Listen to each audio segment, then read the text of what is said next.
Allora, buongiorno a tutti, è un giovedì diverso perché sono le 6:20, quindi un'ora prima perché oggi devo andare un momentino prima, però abbiamo ritrovato Marco, non troviamo gli amici, Paolo, Giampietro, Addormentati Vincenzo, che l'altro dormono. Paolone, perché arriveranno dopo un'ora, ma noi siamo qua presenti, quindi è tornato Marco un po' avvilito perché ha detto che Conte se ne va. A me non dispiace.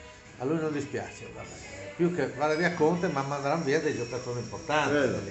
Questo è comunque, vedremo il prossimo Comunque anno. l'Inter vincerà anche con la primavera. Bravo, primavera, dopo falsa. Comunque, non ha capito nessuno. Se prima è vera, dopo è falsa. Un po' andare avanti così. Comunque oggi due robette veloci che la maestra ai ragazzi e ai bambini domani a scuola dovete parlarmi del lavoro dei vostri genitori. Arriva Robertino e dice ma tua mamma, della mamma, la mamma cosa fa? La mamma lavora in una pelletteria, fai pelle.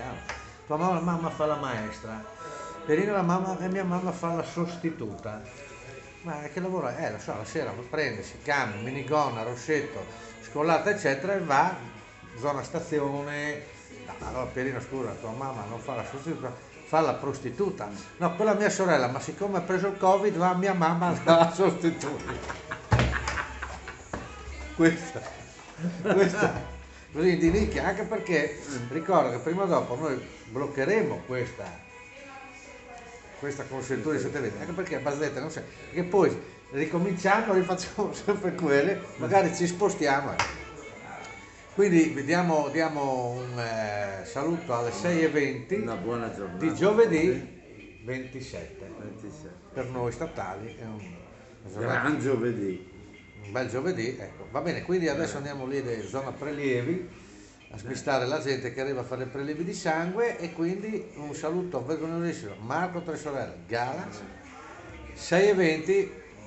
Sono alzato, era già chiaro però, quindi una roba Bellissimo. vergognosissima. Oggi è bello. Un saluto a quelli che verranno dopo e a tutti quelli che ci seguono. Ricordo, canale YouTube Galan Tennis, si iscrivono, è gratis chiaramente, poi viene la campanellina per tutte le novità, ting, vi avvisano e loro possono vedere. Un saluto dalle Tre Sorelle, zona giornali. Zona giornali, ecco. Zona edicola. Ricordiamo che da lunedì, martedì, il primo giorno si potrà anche stare dentro. Ciao, ciao, ciao. Ciao.